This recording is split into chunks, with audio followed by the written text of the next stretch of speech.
যে মহাপ্রভুকে মানে না তার হাতের জল খাওয়ার কুকুরের প্রস্রাব খাওয়ার সমান। এবার খান যে কি খাবেন আমি জানি না, এটা আপনার উপর দিয়ে দিলাম। আপনারা কি খাবেন এটা আপনারা জানেন, আমি বলবো না।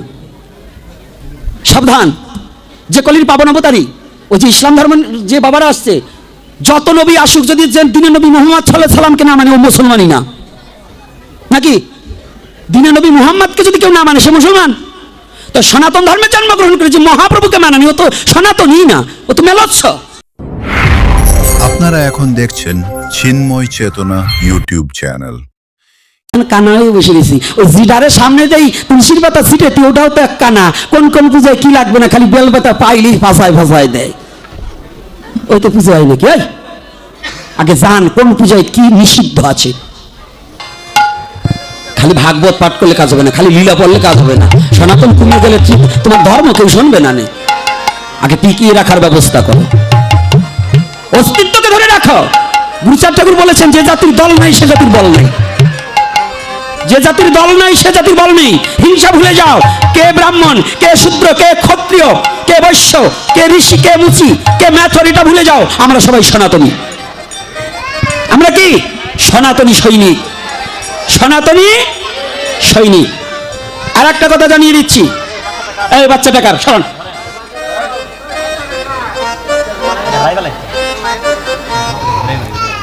ভালো করে জানবেন। একটা কথা বলে দিচ্ছি, একটা ছোট্ট একটা ভালো কাজকে আমাকে প্রশ্ন করেছে, বাবা একটা কথা আপনার কাছে আমার খুব অভিপ্রায়, আপনি কমিটির কাছে গেলে নাও বলবে, কিংবা আমাদের নাও করতে পারে, আমরা ছোট মানুষ, বড়রা আমাদের কথা না শুনতে পারে। আপনার কাছে আমাদের একটা জানার অভিপ্রায় কি বলছে, আমরা ভয়ে আপনার সামনেও যেতে পারি না, কমিটির সামনেও যেতে পারি না। তাই আজকে ফাঁকা জায়গা পাইছি, একটা কথা বলি কি, যদি সনাতন ধর্মের তা ভুলবশত, কোনো জোরপূর্বক বশত, কোনো প্রলোভনের বশত যদি কাউকে ধর্মান্তরিত করে, সেই ব্যক্তি যদি আবার ভুল বুঝে স্বধর্মে আসতে চায়, তারে আনা যাবে কিনা? ছোট ছেলেটা এমন একটা কথা বলছে, আমার মরমে লেগে গেছে। জেনে জানা আজকে যারা সমাজপতি আছেন, যদি কোনো সমাজপতি বলে যে ওখানে যে অখাদ্য কুখাদ্য খাইছে, আমাদের সনাতন ধর্মে গোমাংস খাওয়া নেই, ওই জায়গায় যে গোমাংস খাইছে এই জন্য আমরা ওর ধর্মে নেব না, তাহলে জানিয়ে রাখবেন হিন্দুর 3 ভাগে 4 ভাগে 3 ভাগ হিন্দুত্বই টেকে না। কেন টেকে না? এই আপনারা যারা হোটেলে খান, যে হোটেলে খাসি রান্না হয়, গোমাংস রান্না হয়, মুরগি রান্না হয়, এই 3 প্রকারের মাংসই যে হোটেলে রান্না হয়, হিন্দুর ছেলে যদি ওই হোটেলের ওই মাংস কিংবা ওই মাছ খায়, তাহলে তার ওই সবই খাওয়া হয়। যদি বলেন কেন, একই কড়াইতে রান্না, একই চামচ, একটার ঝোল একটু কমে গেলে আর একটাতে 2 চামচ ওটা মেরে দেয় না, এর কোনো বিশ্বাস নাই। তাহলে আপনার ছেলে ওইখান থেকে খাইয়ে আসলো গোপনে, তাতে তারপরে আচিত্ত করলে না কোনো দোষ নাই। আর ও বেকায়দায় পড়ে চলে গেছে, ও যদি আবার স্বধর্মে আসে, আমি কেউ না নিলেও আমার সাথে যোগাযোগ করবেন, আমি তাকে আমার ধর্মে ফিরিয়ে নেব। আমি 2 হাতে পেতে তাকে বক্ষে টেনে নেব, যদি এরকম কোনো অফার থাকে। আমার মহাপ্রভু এই শিক্ষা আমাদেরকে দিয়েছে। কি দিয়েছে? সবচেয়ে বড় প্রাচিত্য হচ্ছে সে ভুল বুঝে তার স্বধর্মে ফিরে এসে যদি সে হরিনাম করে, তাহলেই তার প্রাচিত্য হয়ে যাবে, তাকে বুকে টেনে নিতে হবে। কি এই পক্ষে কারা আছেন? এই পক্ষে কারা আছেন? যদি কেউ আসতে চায় আমরা টেনে নেব। এই পক্ষে আছেন কারা? হিংসা নিন্দা সব ভুলে যাবেন, জাতি হিংসাকে পরিত্যাগ করবেন। যদি এই দলে কেউ আসে, স্বধর্মে আবার যদি কেউ ফিরে আসে, কিচ্ছু হয়নি তার।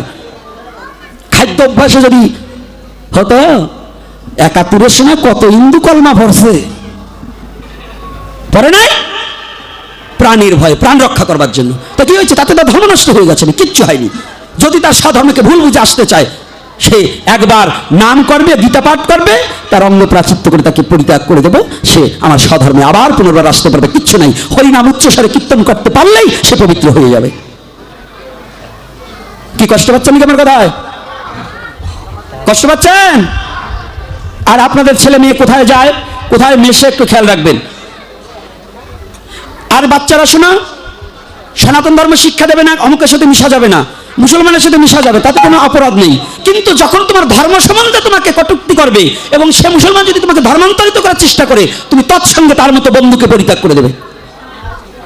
যদি কোনো বৌদ্ধ চায় তোমাকে বৌদ্ধ ধর্ম গ্রহণ করাতে, সেই বৌদ্ধ বন্ধুকে পরিত্যাগ করবে। যদি খ্রিস্টান বন্ধু চায় তোমাকে খ্রিস্টান কথা বলে তোমাকে তোমার ধর্মকে ইনসাল্ট করে, সেই বন্ধুকে পরিত্যাগ করবে, সেই খ্রিস্টান বন্ধুকেও রাখবে না।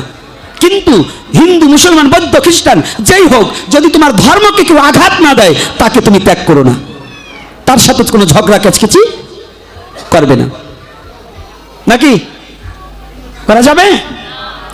আজকে আর একটা তত্ত্ব পেয়েছি, এই তত্ত্বের উপরে আর আপনাদের আমি জানি ওই কমিটির বাবুরা আমার যাওয়ার পরে একদিন ফোনও করবে না, কারণ নৌকা গেলে জলে, বারোই পরে তলে, বারোই পরে খবর নেয় না। কোনো কমিটি, এই কমিটি না, খালি কোনো কমিটি যত জায়গা পাঠ করি আবার ফিরে পাঠের সময় ছাড়া ফোন করে না, মানে ওনাকে যখন প্রয়োজন তখন, আমাদের আর কথা চিন্তা করে না। আমাকে কি জানেন, ওই ধূপকাঠির মতো জীবন, ধূপকাঠি যত সময় সুগন্ধি দান করতে পারে তত সময় সামনে রাখে, আর যখন ছাই হয়ে যায় ধরে ফেলে দেয়, কেউ ঘরে রাখে না। তা আমাদের জীবনটা হচ্ছে সাধুদের জীবনের তদ্রূপ, যত সময় কথা বলতে পারি আমাদের দাম আছে, কথা না বলতে পারে আমাদের কোনো দাম নেই। কথাটা বুঝছেন? আমাদের জীবন হচ্ছে ধূপকাঠির মতন, ওই পুড়ে গেলেই শেষ। তো এই তদ্রূপ তবু বলবো একটা তত্ত্ব, আমাদের কয়টা যুগ? কয় যুগ? 4 যুগে অবতার কয়জন? 24 জন। তার মধ্যে শ্রেষ্ঠ কয়জন? মোক্ষ গৌণ, গৌণ অবতার 20 জন, আর মোক্ষ অবতার 4 জন। সত্যযুগে ছিলেন হরি, যাকে নারায়ণ রূপে ধরি, পিতায় রামচন্দ্র যারে কয়, দাপরে কৃষ্ণ দয়াময়, কলিতে আমার গৌর হরি, সেই লীলা সত্যময়। তা আমি আপনাদের দেশে নাকি শুনলাম আজ একটু একটু নাম যজ্ঞ এই জায়গা হবে, এই কদিন পুজো মন্দিরে হবে, ভোগের দিন নাকি মহাপ্রভুর ভোগ বাইরা দিতে হবে, মন্দিরে বলে মহাপ্রভুর ভোগ হবে না। এইটা কোন পঞ্জিকায়, কোন গ্রন্থে, কোন শাস্ত্র মতে, কোন গুরুদেব আপনাদের শিক্ষা দিচ্ছে, সেই গুরুটাকে আমি একটু দেখতে চাই। যদি কোনো গুরু বলে ওটা গুরুই না, ওটা গরুর মধ্যগণ্য, অর্থাৎ আমার মহাপ্রভুকেই চেনে না। মহাপ্রভু সাক্ষাৎ নারায়ণ, 3 যুগ পরিত্যাগ করে 4 যুগে নারায়ণ নিজেই গৌরমূর্তি ধারণ করে। তাহলে যদি ওই মন্দিরে নারায়ণ থাকতে পারে, মহাপ্রভু যে ওই মন্দিরে ভোগ হবে না, এই এখন বিয়াক্কিল আপনাকে শিখাইছে। কলির যুগের যুগনায়ক তারে পরিত্যাগ করে বাবার মাথায় বাড়ি দিয়ে বাবা বাবা করলে কি বাবা সন্তুষ্ট হয়? এই হবে নাকি? কথা বলেন না কেন? বাবার মাথায় বাড়ি মেরে বাবা বাবা করে ডাকলে কাজ হবে? মহাপ্রভুকে যদি ভক্তি না করে হরিনাম পাইলেন কোথায়? নারায়ণ নাম ছিল নাকি? এই নাম দিয়েছে কে? এই কৃষ্ণ নাম কে দিয়েছে? কে দিয়েছে? আরো জোরে কে? তা যার জন্য জগতে নাম পেলেন, যে আপনাদের মধুমাখা হরিনাম দিলেন, আর তার ভোগরাগ হবে বাড়ি বাড়িতে। ওই যে মূর্তি রাখছেন, গৌরাঙ্গ মূর্তি, রাধা কৃষ্ণ মূর্তি, নারায়ণ লক্ষ্মী নারায়ণের মূর্তি, ওরা কোনোদিন মারামারি করছে নাকি?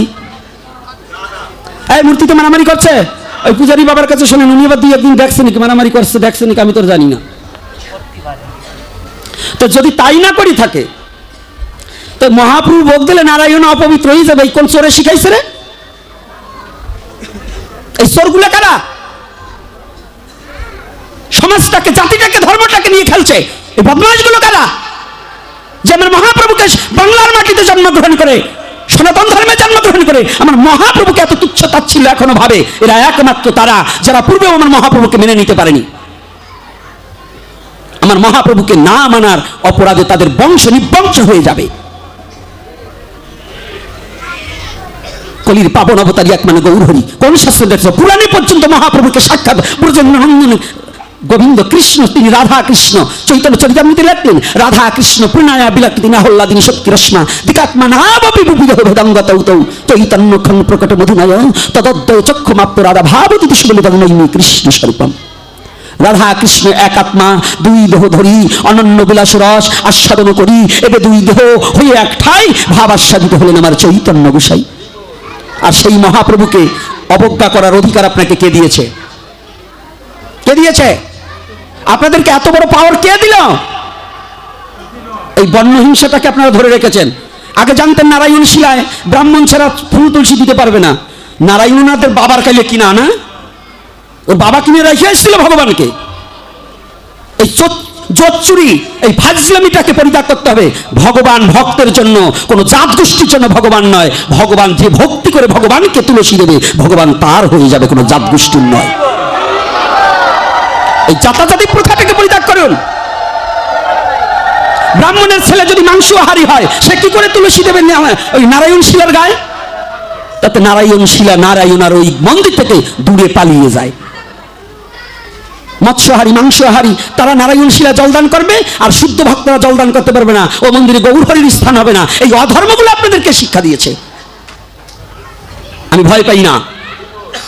যদি বাংলার মাটি নয়, ভারতবর্ষের মধ্যেও যদি কেউ বলতে পারে যে ভগবান ব্রাহ্মণ ছাড়া ভগবান নয়, তাহলে আমি বলবো প্রত্যেকটা লোক ব্রাহ্মণ। কারণ ভগবান ভক্তের। এগুলো কুসংস্কারকে দূরীভূত করুন। আপনাদের এই শাস্ত্র দেখাতে হবে। আর যদি আজকে না বসেন, এর পরবর্তীতে ডাকবেন যে মহাপ্রভুকে কোন শাস্ত্রে পেয়েছেন। যদি কোনো পণ্ডিত বলেন যে অমুক শাস্ত্রে পেয়েছি, কোন শাস্ত্রে পেয়েছেন, আমাকে নিয়ে বসবেন, আমি বসবো। কিন্তু তথাপিও মহাপ্রভুর অবমাননা সয়ে নেব না, এটা নেব না। ওই জোচ্চরের দল ভুলভাল বুঝিয়ে আপনাদের অধর্মের পথে নিতে পারে, কিন্তু যারা আপনাদের মুক্তির চিন্তা করে, স্বরগোস্বামী যারা, আপনি জানেন গোপাল ভট্ট দাস, গোপাল ভট্ট গোস্বামী, তিনি ব্রাহ্মণের সন্তান। শ্রী সনাতন ভট্ট রঘুনাথ, এই রঘুনাথ ভট্ট ব্রাহ্মণের ছেলে।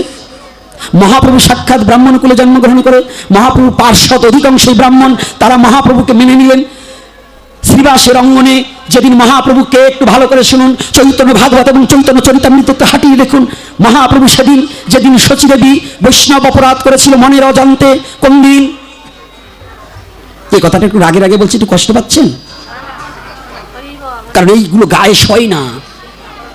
আপনাদের নরকে নিয়ে যাচ্ছে, তোরা নরকের দুয়ার খুলে দিচ্ছে, ঠেলে ঠেলে দেবে। বুঝতে পারছেন না আপনারা? শাস্ত্র দর্শন করবেন না তো? শাস্ত্র দর্শন করুন। আমার মহাপ্রভুকে, এটাকে একটু জানুন। ওই জানোয়ারের দল মহাপ্রভুকে মেনে নিচ্ছে না। ওরা মহাপ্রভুকে ভগবান বলে স্বীকার করছে না। কারণ মহাপ্রভুকে স্বীকার করলে মহাপ্রভু যে পথটা দিয়েছে, ওদের ব্যবসা নষ্ট হয়ে যাবে। এই ব্যবসা নষ্ট হওয়ার ভয়ে মহাপ্রভুকে ওরা ভগবান স্বীকৃতি দিতে পারছে না। ব্যবসা নষ্ট হয়ে যাবে। এজন্য আপনাদের চরণে হাত রেখে বলছি, এগুলো থেকে ফিরে আসুন। শুনুন শুধু কি, বিশ্বনবী যেদিন মাকে ফাঁকি দিয়ে চলে গেলেন, একদিন অদ্বৈত প্রভু শান্তিপুর থেকে মহাপ্রভুর সাথে দর্শন করবার গেলেন। অদ্বৈত প্রভু মহাপ্রভুর চেয়ে বয়স অনেক বড়।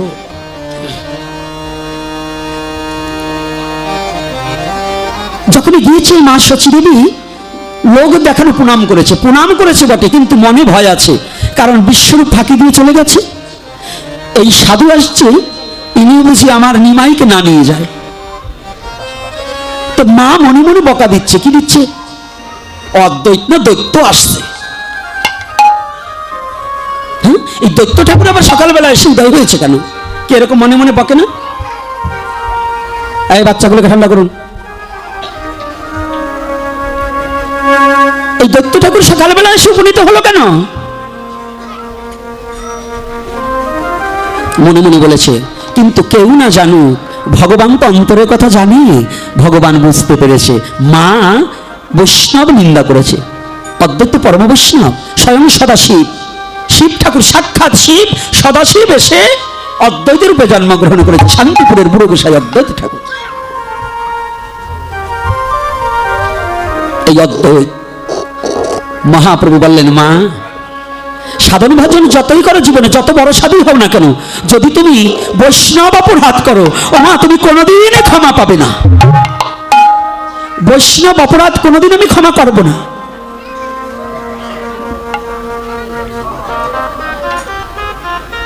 এই বৈষ্ণব অপরাধের কারণে শচীদেবীর অনেক যন্ত্রণা সইতে হলেন। একদিন হঠাৎ করে শ্রীবাস অঙ্গনে মহাপ্রভু নাম করছে। ভালো করে শুনুন, মহাপ্রভুকে দলিল দেখিয়ে দিচ্ছি। দলিল প্রমাণ করেছে, আমি করিনি, দলিলে বলে দিচ্ছে মহাপ্রভুকে। শ্রীবাস অঙ্গনে হরিনাম সংকীর্তনে মাতোয়ারা ভক্তগণে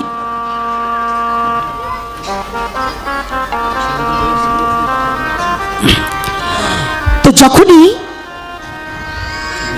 হরিনাম সংকীর্তনে মাতোয়ারা এদিকে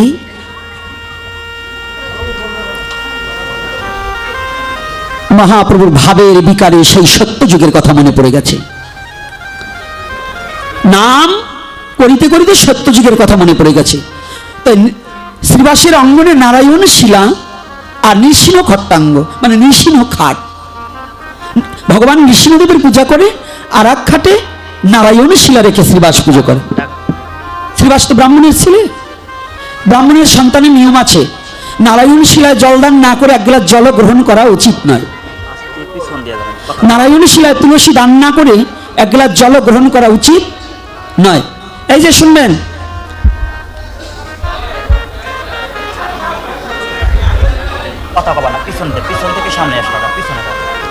বাবা স্মরণ ধরে করিবে না, ওখানে কথা বলবে না, কারণ কাছে তো। এইবার দেখুন, মহাপ্রভু যখন ভাবের বিকার উঠলেন, সত্যযুগের কথা মনে পড়ে গেছে। যখনই সত্যযুগের কথা মনে পড়ে গেছে, সত্যযুগের কথা মনে পড়ার সাথে সাথে মহাপ্রভু সেই নৃসিংহ মূর্তি ধারণ করলেন। জয় শ্রী রাধে রাধে। ভগবান নৃসিংহদেব কি, ভগবান নৃসিংহদেব কি। পিছনে যাও, একবার পিছনে চলে যাও। এইবার যখন নৃসিংহ মূর্তি ধারণ করে লম্ফ দিয়ে মহাপ্রভু একবারে সেই শ্রীবাসের নৃসিংহ খাটের উপর গিয়ে দাঁড়ালেন। সবাই দেখতে পেলেন মহাপ্রভু আর মহাপ্রভু নাই। শ্রীবাস দেখতে পান স্বয়ং নৃসিংহ ভগবান এসে উপনীত হয়েছে। এ কথা বলবে না, কথা বলবে না, কোনো কথা হবে না। কথাটাকে শুনুন, দলিলটাকে বুঝুন।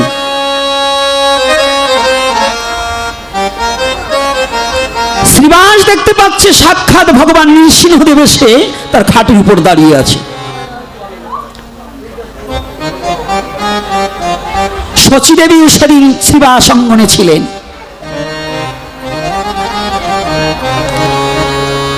ভগবান গৌরহরি যখন নৃসিংহ মূর্তি ধারণ করে দাঁড়িয়েছে, শ্রীবাস দৌড়ে গিয়ে প্রণাম করেছে, বলছে প্রভু আমার বিপদকে রক্ষা করো, হে নৃসিংহদেব, হে নৃসিংহ ভগবান, তুমি করুণা করে আমাকে দেখা দিলে। এতদিন তোমার সেবা করে আমি দেখতে পাইনি, আজ তুমি করুণার বশীভূত হয়ে তুমি আমাকে দেখা দিলে। তুমি আমাকে দেখা দিলে,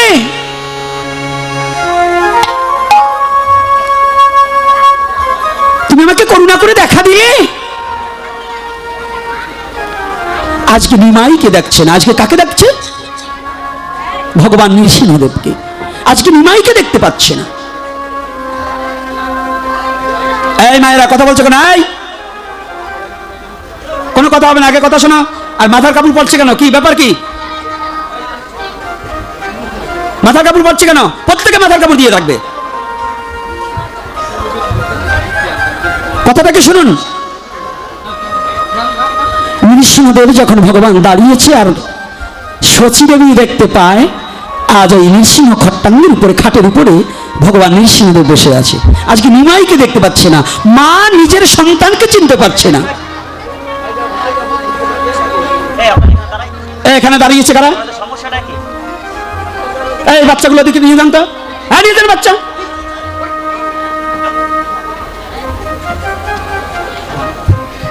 আজকে দুধের আগে ছাড়বো না পাট, এই খাওয়াও বন্ধ। খালি খিচুড়ির গ্রানে আসবা, খাইয়ে নিয়ে বাড়ি যাবা। খিচুড়ির গ্রান নাকে গেলে আর বুঝ হয় না। না,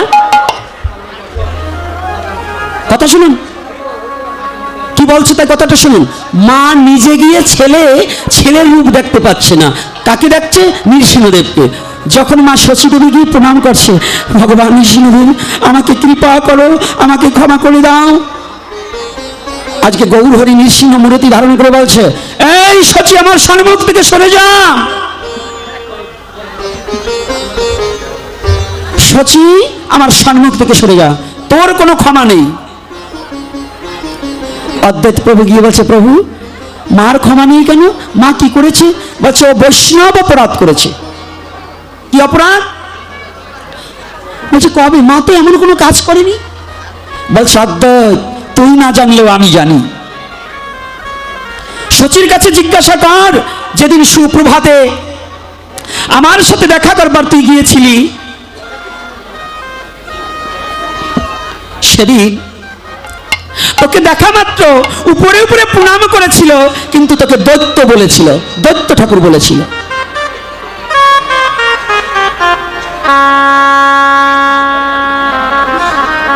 এই এই গেটের সামনে যে যুবক ছেলেরা দাঁড়িয়ে আছো, তোমাদের কি বুদ্ধি নেই? ওই যে দুজন ভদ্রলোক আসে, তাদের বসতে দিতে হয়। তোমাদের বয়োজ্যেষ্ঠ তোমরা তোমাদের বয়োজ্যেষ্ঠ, চেয়ারটা ছেড়ে দিয়ে তাদের বসতে দেবে। এটা কি তোমাদের কি শিক্ষা হয় না? তোমরা যুব সমাজ দাঁড়িয়ে আছো, এই ভদ্রলোক দুজন আসছে, তাদের বসতে দাও। বাবা এসে আপনারা বসুন।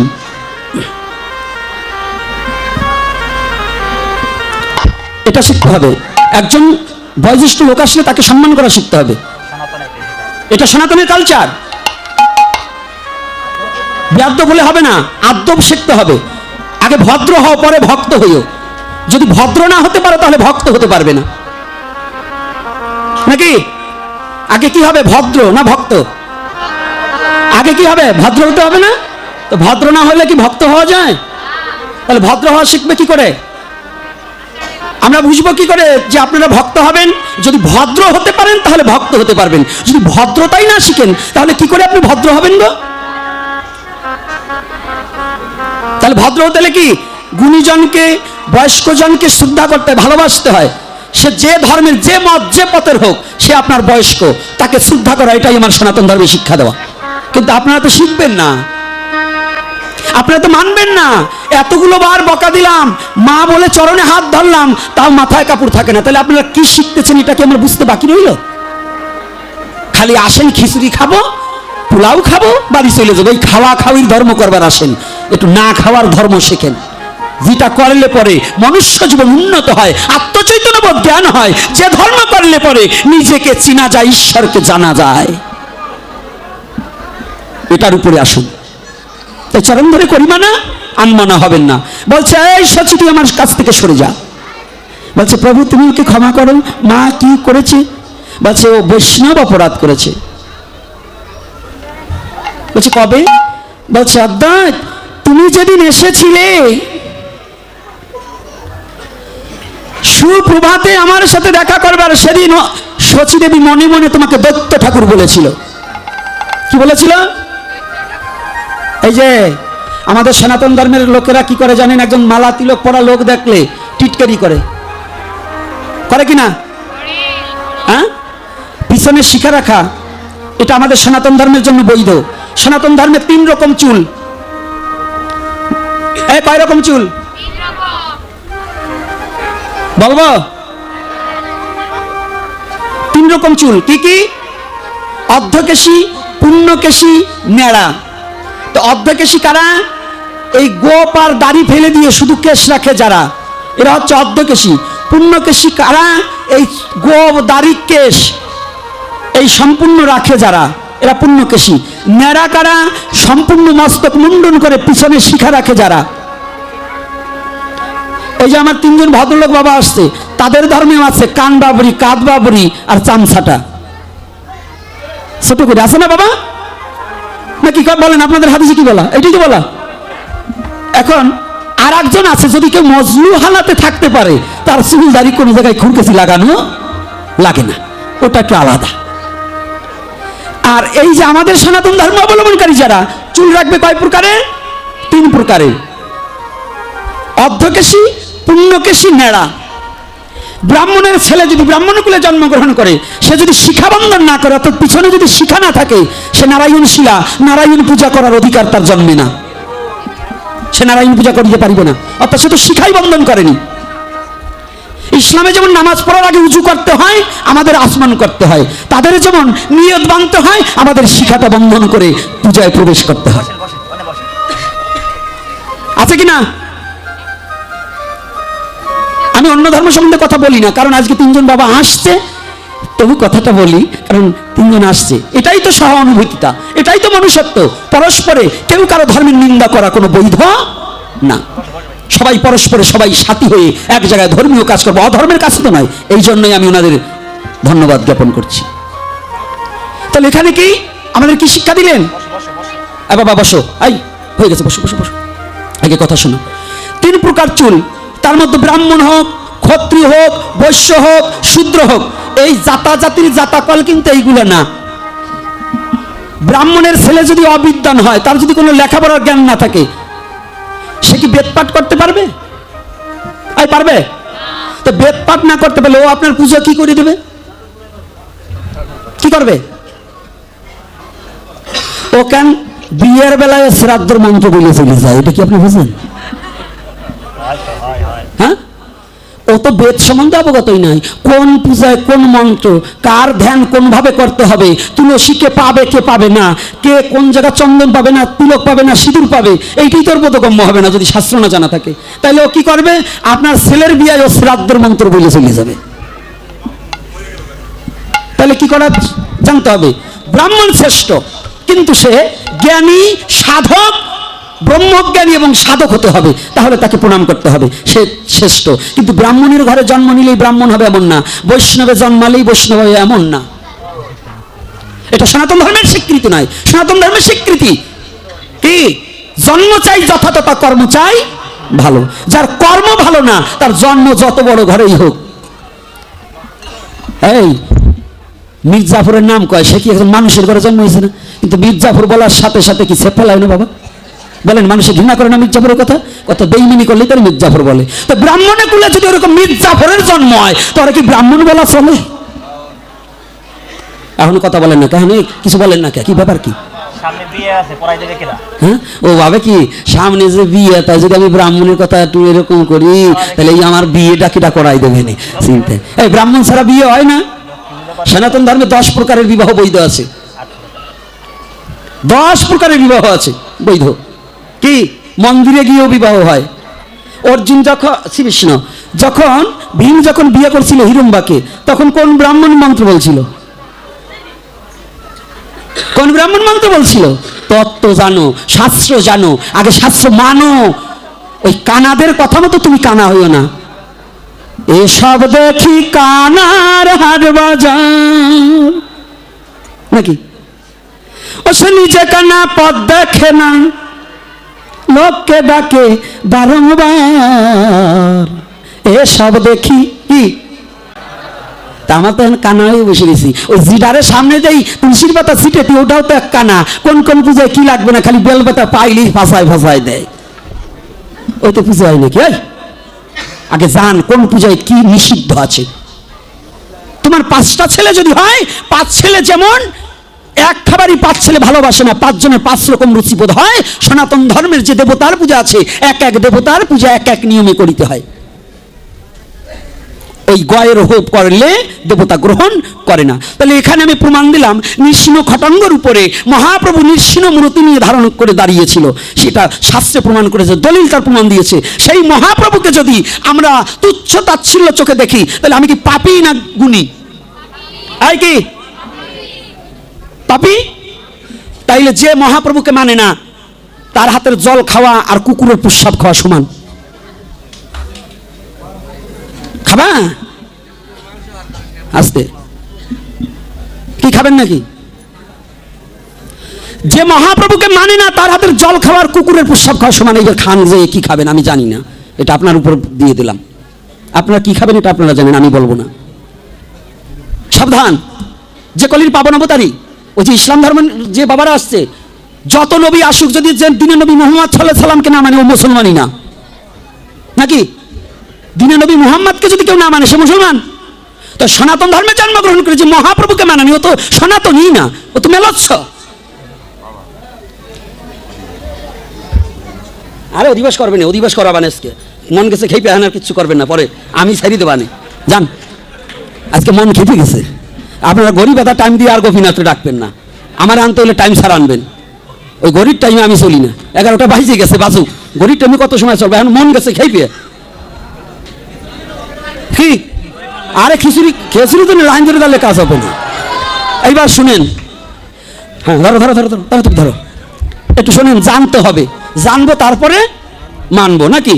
না জানি মানা যাবে? একটা গান শোনেন।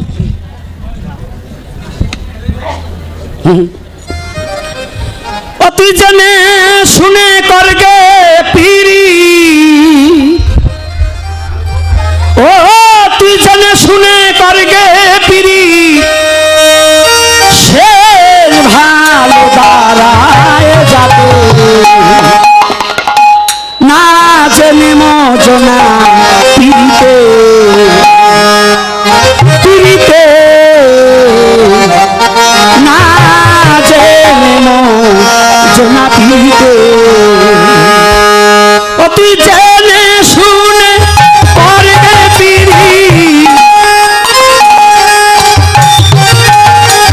ও জেনে শুনে করগে পিরি, সেই ভালো দাঁড়ায় যাবে না জেনে মজনা পিরিতে, পিরিতে না জেনে মজনা পিরিতে।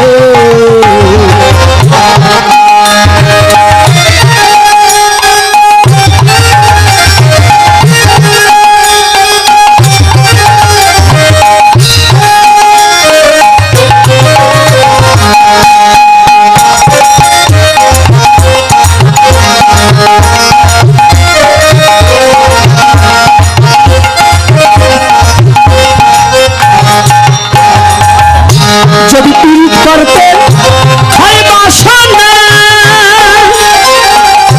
সাধু গুরুর কাছে জেনে নে না, পীড়িত করতে হয় বাসনা।